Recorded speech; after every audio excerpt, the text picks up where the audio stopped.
Sir, കേരളത്തിന്റെ ജനാധിപത്യ രീതിയിൽ അല്ലെങ്കിൽ നമ്മുടെ ഇന്ത്യൻ ജനാധിപത്യത്തിന്റെ ഏറ്റവും മികച്ച തന്ത്രപ്രധാനമായ 4 തൂണുകൾ, 4ലും നീലച്ചായം പൂശേണ്ടുന്ന അവസ്ഥ. ആഹ് അല്ലെങ്കിൽ അത്തരത്തിലുള്ള വാർത്തകളാണ് ഇപ്പോൾ പുറത്തു വരുന്നത്. പീഡനക്കേസ്, പെൺവാണിഭം അല്ലെങ്കിൽ ഏതെങ്കിലും തരത്തിൽ വിവാഹ വാഗ്ദാനം നൽകി പീഡിപ്പിച്ചുവെന്ന വാർത്ത. ഇത്തരത്തിൽ നമ്മുടെ ഏറ്റവും തന്ത്രപ്രധാനമായ ഞാൻ ഈ പറഞ്ഞ 4 മേഖലകളിൽ നിന്നുമാണ് ഇത്തരം വാർത്തകൾ പുറത്തു വരുന്നത്. അപ്പോൾ നമ്മുടെ ജനാധിപത്യ രീതിയിൽ മുഴുവൻ നീലച്ചായം പൂശേണ്ടുന്ന ഒരു സമയം അതിക്രമിച്ചു. നിലച്ചായം പൂശുകയല്ല നേതു, നിലച്ചായം പൂശിക്കൊണ്ടിരിക്കുകയാണ് എല്ലാവരും. പലരും, ചിലരൊക്കെ ആദ്യമായിട്ട് ചിലർ തൂണേൽ കയറി പൂശി, അങ്ങനെ ആ ക്രമത്തിൽ ഞാനത് വന്നുകൊണ്ടിരിക്കുകയാണ്. വന്നിപ്പോ അവസാനം നാലാം തൂണെന്ന് പറയുന്ന മാധ്യമ തൂണിലും നീല പെയിന്റ് അടിച്ചുകൊണ്ടിരിക്കുകയാണ്. ഇപ്പൊ കഴിഞ്ഞ 2 ദിവസം വരുന്ന വാർത്തകൾ കണ്ടില്ലേ, അവരും മോശമല്ലെന്നുള്ളതാണ്. അപ്പൊ നമ്മുടെ ജനാധിപത്യത്തെ അങ്ങനെ പുഷ്കലമാക്കിക്കൊണ്ടിരിക്കുകയാണ്. കേരളമാകെ ഒരു നീലക്കടൽ ആഞ്ഞടിക്കുകയാണ്. നമ്മൾ പറയില്ല, പഴയ സർട്ടിഫിക്കറ്റ് സിനിമകളെ പോലും വെല്ലുന്ന രീതിയിലാണ് ഓരോരോ ദിവസങ്ങളെ സംഭവങ്ങൾ പുറത്തു വരുന്നത്. പിന്നെ ചിലരൊക്കെ ഈ വലിയ തിരമാലകൾക്കകത്തിപ്പെട്ട് ചിലരൊക്കെ രക്ഷപ്പെട്ടു പോയിട്ടുണ്ട്. ചാളത്തടിയിലൊക്കെ കയറി ചിലര് രക്ഷപ്പെട്ടു പോയിട്ടുണ്ട്, ചിലരൊക്കെ മുങ്ങുന്നുമുണ്ട്. ചിലരൊക്കെ രക്ഷപ്പെടാനായിട്ടുള്ള ശ്രമങ്ങളും നടത്തുന്നുണ്ട്. അത്തരം കാഴ്ചകളാണൊക്കെ നമ്മൾ കണ്ടുകൊണ്ടിരിക്കുന്നത്. നമ്മൾ പറയുക ജനാധിപത്യത്തിന്റെ നമ്മൾ ഈ 4 തൂണുകളിലാണ് ഇത് നിൽക്കുന്നത്. നമ്മൾ ഇന്ത്യയുടെ ലോകത്തിലെ ഏറ്റവും വലിയ ജനാധിപത്യ രാജ്യമാണ്. അതിലെ ഒന്നാമത്തെ നമ്മുടെ ലെജിസ്ലേറ്റീവിനെ കുറിച്ച് നമ്മൾ കഴിഞ്ഞ കുറെ നാളുകളായിട്ട് കണ്ടുകൊണ്ടിരിക്കുന്ന കാഴ്ചകളാണ്. അതിനകത്തിലൊക്കെ പീഡക വീരന്മാര്, എഫ്ഐആർ ഇട്ടിട്ടും കേസിലോ അറസ്റ്റോ മറ്റോ ഉണ്ടാകാത്ത പീഡക വീരന്മാര് നമ്മുടെ നിയമസഭയ്ക്കകത്തും ഒക്കെ ഇരിക്കുന്നതായിട്ടാണ് ആളുകൾ, അല്ലെ, കൃത്യമായിട്ട് അത്തരം റിപ്പോർട്ടുകളാണൊക്കെ വന്നുകൊണ്ടിരിക്കുന്നത്. നല്ല തെളിവുകളുമാണ് റിപ്പോർട്ടുകളെല്ലാം, എല്ലാം തെളിവുകളുമാണ്. രാഷ്ട്രീയം പറഞ്ഞിട്ട് അവരെ ഓരോരുത്തരായിട്ട് രക്ഷപ്പെടുത്തിക്കൊണ്ടിരിക്കുക. അതിന്റെ ബദലാണ് ഇപ്പൊ വരുന്നത്. അപ്പൊ നിങ്ങൾക്കാകാമെങ്കിൽ LDF ആകാമെങ്കിൽ UDF എന്താ എന്നുള്ള മറു ആരോപണങ്ങളുമാണ് ഇപ്പൊ വന്നുകൊണ്ടിരിക്കുന്നത്. എക്സിക്യൂട്ടീവിന്റെ കാര്യം പിന്നെ പറയാനില്ല. എക്സിക്യൂട്ടീവിന്റെ പറഞ്ഞില്ലേ, സെക്രട്ടേറിയറ്റിനകത്ത് മുഖ്യമന്ത്രിയുടെ മുറിക്ക് തൊട്ടടുത്ത് തന്നെ അത്തരം കഥാപാത്രങ്ങളുണ്ട്. അവരെ കുറിച്ചുള്ള നീലക്കഥകളൊക്കെ ധാരാളമായിട്ട് അന്ന് പ്രചരിച്ചതുമാണ്. അവരുമൊക്കെ സുരക്ഷിതമായിട്ടിരുന്ന് ജോലി ചെയ്യുന്നുണ്ട്. പിന്നെ ജുഡീഷ്യറിയെ കുറിച്ചും കഥകൾ കേൾക്കുന്നില്ലേ? കേരളത്തിൽ തന്നെ കഴിഞ്ഞ ദിവസം തെക്കൻ കൊല്ലം അടക്കമുള്ള ചില സ്ഥലങ്ങളിൽ നിന്ന് വന്നില്ലേ, ഒരു വനിതാ അഭിഭാഷകയ്ക്ക് ജഡ്ജിയുടെ മുറി പോലും ചെല്ലാൻ വയ്യാത്ത അവസ്ഥയാണ്. അവർ പരാതിപ്പെട്ടിട്ടുണ്ട്, അല്ലെ? അങ്ങനെ നമ്മൾ പറഞ്ഞ തീക്കട്ടകളിലൊക്കെ ഉറുമ്പരിച്ചുകൊണ്ടിരിക്കുകയാണ്. അവസാനമാണ് ഈ പറഞ്ഞ ഇതിന്റെ എല്ലാം കാവലാലായിട്ട് നിൽക്കേണ്ട ആളുകളാണ് ഈ ആദ്യത്തെ 3 തൂണുകൾക്കും എന്തെങ്കിലും കുഴപ്പമുണ്ടോ എന്ന് നോക്കേണ്ടവരാണ്. അവരാണ് മാധ്യമങ്ങൾ പറയുന്ന 4ാം തൂണ്. അത് വളരെ പ്രധാനപ്പെട്ട തൂണാണ്. ഇപ്പൊ ആ തൂണിലും കുഴപ്പമാണെന്നാണ്. ആ തൂണിലും വലിയ പ്രശ്നങ്ങളാണ്. ഇപ്പൊ ഇന്നിപ്പോ തൃശ്ശൂരിലെ ഒരു ടി വി ചാനലിന്റെ ഓഫീസ് ആക്രമിച്ച് വലിയ ബഹളങ്ങൾ നടന്നുകൊണ്ടിരിക്കുകയാണ് അവിടെ. അതിന് കാരണമായിട്ട് പറയുന്നത്, കഴിഞ്ഞ ദിവസം അവിടുത്തെ റിപ്പോർട്ടർ, കോട്ടയം ബേസ്ഡ് ആയിട്ടുള്ള റിപ്പോർട്ടർ ഒരു പെൺകുട്ടിയാണ്. അവരുടെ വെളിപ്പെടുത്തലാണ്. ആ വെളിപ്പെടുത്തലിനെ തുടർന്ന് ആ ചാനലിലെ പ്രധാനപ്പെട്ട ഒരു അവതാരകന്റെ നേരെയാണ് പരാതി വരുന്നത്. അവരവിടെ ഡെപ്യൂട്ടേഷനിൽ ജോലിക്ക് ചെന്ന ദിവസം തന്നെ അവരെ ഉപദ്രവിക്കാൻ ശ്രമിച്ചു എന്നാണ് പറയുന്നത്. അപ്പൊ അത്തരത്തിലാണ് 4ാം ചാനലിന്റെ സ്ഥിതി. പിന്നെ പണ്ടൊരു ചാനലിൽ നിന്നൊക്കെ ആളുകൾ ഓടി വേറെ പീഡന കേസിൽ രക്ഷപ്പെട്ട് ഇങ്ങനെ ചാനൽ മാറി മാറി കളിച്ചുകൊണ്ടിരിക്കുന്ന ലേഖകന്മാരും ഉണ്ട്. അപ്പൊ അങ്ങനെ ചുരുക്കത്തില് സർവത്ര എങ്ങോട്ട് തിരിഞ്ഞാലും രാവിലെ പത്രം എടുക്കാൻ വയ്യ, ചാനലും കാണാൻ വയ്യാത്തൊരവസ്ഥയിലേക്ക് പോവുകയാണ്. നിർഭാഗ്യം എന്നല്ലാതെ എന്ത് പറയാൻ നമുക്ക് സാധിക്കും ഇതിന്. അതേപോലെ തന്നെ ചില പക്ഷിമൃഗാദികൾ, ഇപ്പൊ റിപ്പോർട്ടുകളും പത്രങ്ങളും ഒക്കെ കാണുന്ന പക്ഷിമൃഗാദികളെ ഉപമിച്ചുകൊണ്ടാണ്. കോഴി, അതേപോലെ തന്നെ വിത്തുകാള, ഇതൊക്കെയാണ് കേരളത്തിൽ ഇപ്പൊ സർവ്വസാധാരണമായിട്ടിരിക്കുന്ന പ്രയോഗങ്ങൾ. നീലെ മറികടന്നിട്ട് കോഴിയും വിത്തുകാളയും എന്നൊക്കെയുള്ള പ്രയോഗങ്ങളിലേക്ക് പോയിരിക്കുകയാണ്. ഇപ്പൊ നമ്മള് കഴിഞ്ഞ ദിവസം ഉണ്ടായ യൂത്ത് കോൺഗ്രസിന്റെ നേതാവിനെതിരെ വന്ന പ്രകടനത്തിനകത്തില് പൂവൻകോഴിയെ കൊണ്ടാണ് പ്രകടനം നടത്തുന്നത്. നമ്മുടെ കുട്ടികളും ഒക്കെ കണ്ട് ആസ്വദിച്ചുകൊണ്ടിരിക്കുകയാണ്.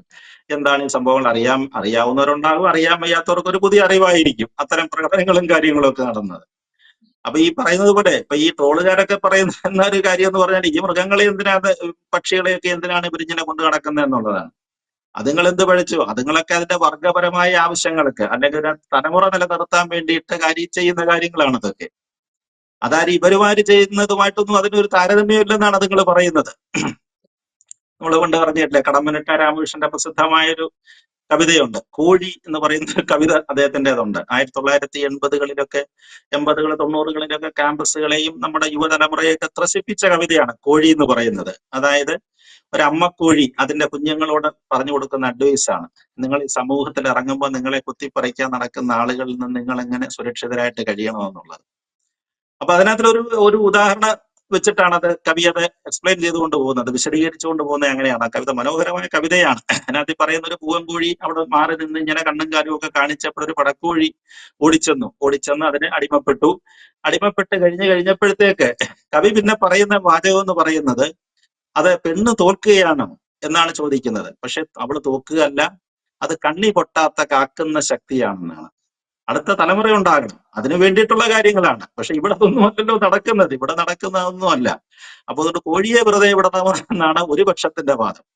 മറ്റു പക്ഷത്ത് വിത്തുകാളുകൾ കന്റോൺമെന്റ് ഹൗസിലേക്ക് തന്നെ അതിന്റെ പരിസരത്തൂടെ ഒക്കെ വിത്തുകാളുകളെ കൊണ്ടുപോയി എന്നാണ്. ആ വിത്തുകാളുകളെ കൊണ്ടുപോയി പ്രതിപക്ഷ നേതാവ് പറഞ്ഞ അങ്ങനെയാണ്, ഇതിനെ ഇവിടെ ഇട്ടേര്, BJP-ക്കാരാണല്ലോ കൊണ്ടുചെന്നത്, നിങ്ങൾ ഇതിനെ നിർത്തിയേര്, ഇതിന് എനിക്ക് ഉപയോഗം വരും, ഞാൻ 2-3 ദിവസത്തേക്കകം ഇതിനെ വേറെ ചില സ്ഥലങ്ങളിലേക്കൊക്കെ അഴിച്ചുകൊണ്ട് വരാമെന്നാണ് പറഞ്ഞത്. അങ്ങനെ ആദ്യത്തെ ദിവസം അദ്ദേഹത്തിനെ അഴിച്ചുകൊണ്ട് പോയത് ശരിയായില്ലെന്നാണ് പറയുന്നത്. അതിന്റെ ആദ്യത്തെ ദിവസത്തെ പ്രയോഗം ശരിയായില്ല. ഇപ്പൊ അതിനെ വീണ്ടും തിരിച്ചുകൂടെ കൊണ്ടുവന്നിട്ടുണ്ടെന്ന് പറയുന്നത് 2-3 ദിവസത്തിനകം. അദ്ദേഹം വിദേശത്ത് മറ്റോ പോയിരിക്കുകയാണ്, അടുത്തൊക്കെ വരുമെന്നാണ് പറയുന്നത്. അത് ആദ്യത്തെ പാലക്കാട് കേന്ദ്രീകരിച്ചായിരുന്നു. അതിന്റെ ചർച്ചകളൊക്കെ നടന്നുകൊണ്ടിരിക്കുകയാണ്. ഇനി അതിന്റെ ബാക്കി പത്രം എന്താണെന്ന് അറിയത്തില്ല കേട്ടോ. ഇനി അത് തിരിച്ചു വന്നു കഴിഞ്ഞാലുള്ള പ്രയോഗങ്ങൾ അറിയത്തില്ല. ഇനി ഇതിന് മറുമരുന്നുകൾ വേറെ വല്ലതും വരുമോന്ന് നമുക്കറിയത്തില്ല. അപ്പൊ അത്തരം ആകപ്പാടെ മലീമസമാക്കുകയാണ് രാഷ്ട്രീയ പ്രവർത്തനം എന്നൊക്കെ പറഞ്ഞു കഴിഞ്ഞാൽ. രാഷ്ട്രീയമാണെങ്കിലും സിനിമാ മേഖലയിൽ തന്നെയല്ലേ സംഭവിച്ചുകൊണ്ടിരിക്കുന്നത്. സിനിമാ മേഖലയിൽ ഇത്തരത്തിന്റെ പരമ അവസ്ഥയിലേക്ക് എത്തിയിരിക്കുകയാണ്. സിനിമ അത് ആരോപണങ്ങൾ ഉന്നയിക്കുന്നതിൽ അത്തരം ആളുകളാണ് വരുന്നത് കേട്ടോ. സിനിമാ നടിമാരും സീരിയൽ നടിമാരും അവരൊക്കെയാണ് ഈ ആരോപണ സ്വഭാവത്തിനകത്തേക്ക് വരുന്നത്. ക്രൈം, അതുപോലെ ഈ സെക്സ് ആൻഡ് ക്രൈം എന്ന് പറയുന്നത് ഒരു വലിയ ഘടകമാണ്. നമ്മുടെ ഈ വായനാശീലങ്ങളെ സംബന്ധിച്ചും അത് നമ്മുടെ കേൾവി കാഴ്ചയെ സംബന്ധിച്ചും ഉണ്ടാകുന്ന അന്താരാഷ്ട്ര നിലവാരത്തിൽ വരുന്ന ചില പഠനങ്ങൾ പറയുന്നത് സെക്സിനും ക്രൈമിനും വലിയ താല്പര്യമാണ്, ആളുകൾക്ക് വലിയ താല്പര്യമാണ് അത് കാണാനും കേൾക്കാനും. അപ്പൊ അതുകൊണ്ടാണ് അല്ലെങ്കിൽ ചാനലുകൾക്കകത്ത് ഇത്തരം വാർത്തകൾ കയറി വരുന്നതെന്നാണ്. അപ്പൊ ഇവിടെ ഇങ്ങനെ കയറി വരുന്നതിന്റെ ഒരവസ്ഥയിലേക്കൊന്നും പോകേണ്ട കാര്യമില്ല, അല്ലാതെ തന്നെ നടക്കുന്നുണ്ട്. കേരളത്തിൽ ഇതിന് ഇഷ്ടം പോലെ അവസരങ്ങൾ കിട്ടുന്നത് കൊണ്ട് അത്തരം കാര്യങ്ങളിലൊന്നും നമുക്ക് വലിയ ബുദ്ധിമുട്ടുണ്ടാകുന്നില്ല. അപ്പൊ അത്തരം സംഭവങ്ങൾ ഇനി ഇതിങ്ങനെ ആവർത്തിച്ചുകൊണ്ടേയിരിക്കുക. അപ്പൊ നമ്മൾ പറഞ്ഞില്ലേ, നമ്മൾ സാധാരണ ഇപ്പൊ പുതിയ തലമുറ വളർന്നു വരികയാണ്. പുതിയ തലമുറ എന്ന് പറഞ്ഞാൽ അവരിതെല്ലാം കണ്ട് ഇതിനെ ഒന്ന് മോഡലാക്കിക്കൊണ്ട് അല്ലെങ്കിൽ പുതിയ പുതിയ അറിവുകൾ അവർക്ക് സമ്പാദിച്ചു കൊടുക്കത്തക്ക രീതിയിലാണ് നമ്മുടെ ഓരോ തരത്തിലും ജനാധിപത്യത്തെ സംരക്ഷിക്കേണ്ട രാഷ്ട്രീയക്കാര്. അവർക്കാണല്ലോ ഏറ്റവും വലിയ ഉത്തരവാദിത്വം എന്ന് പറയാം. ജനാധിപത്യം പുലർത്താൻ ശ്രമിക്കേണ്ടത് അവരാണ്, ജനങ്ങളുടെ പ്രതിനിധികളാണ്. അവരൊക്കെ കാണിച്ചു കൂട്ടുന്ന ഓരോ വഷളത്തരങ്ങളും അതിനെ തുടർന്നുണ്ടാകുന്ന കാര്യങ്ങളും ഇതിൽ അവസാനം വന്നിട്ട് ഇതിനെല്ലാം സേഫ് ഗാർഡ് ചെയ്യേണ്ട, എല്ലാത്തിനെയും സംരക്ഷിക്കേണ്ട ഈ പറയുന്ന മാധ്യമങ്ങളും ഇത്തരം ഒരവസ്ഥയിലേക്ക് കടന്നു വരികയാണ്. അതുകൊണ്ട് ജനാധിപത്യ കേരളത്തിന്റെ ഭാവി എങ്ങോട്ടാണ് പോകുന്നതിനെ കുറിച്ചൊന്നും നമുക്കിപ്പോ പറയാൻ ഒക്കുന്നില്ല. വലിയ ആശങ്ക തോന്നുന്നു എന്ന് മാത്രമേ എനിക്ക് ഇക്കാര്യത്തിൽ ഇപ്പൊ പറയാനുള്ളൂ. യെസ്, എന്തായാലും ഇത്തരത്തിൽ മുഴുവൻ അശ്ലീലപരമായ അല്ലെങ്കിൽ അത്തരത്തിലുള്ള വാർത്തകളാണ് ഈ നമ്മുടെ ഒരു ജനാധിപത്യ രീതിയുടെ നെടും തൂണുകളായ 4 ഭാഗത്തു നിന്നും നമുക്ക് ലഭിക്കുന്നത്.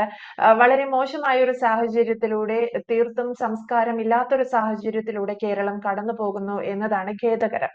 മാധ്യമങ്ങളുടെ ഇടയിൽ നിന്നായാലും രാഷ്ട്രീയ പ്രവർത്തകരുടെ ഇടയിൽ നിന്നായാലും അതുപോലെ നിയമപാലകരുടെ ഇടയിൽ നിന്നായാലും കല, സിനിമ, രാഷ്ട്രീയം ഇത്തരത്തിൽ എല്ലാ ഭാഗത്തു നിന്നും വളരെ മോശം വാർത്തകൾ പുറത്തു വരുന്നു എന്നുള്ളതാണ് വ്യക്തമാണ്. Thank you Rajagopal sir.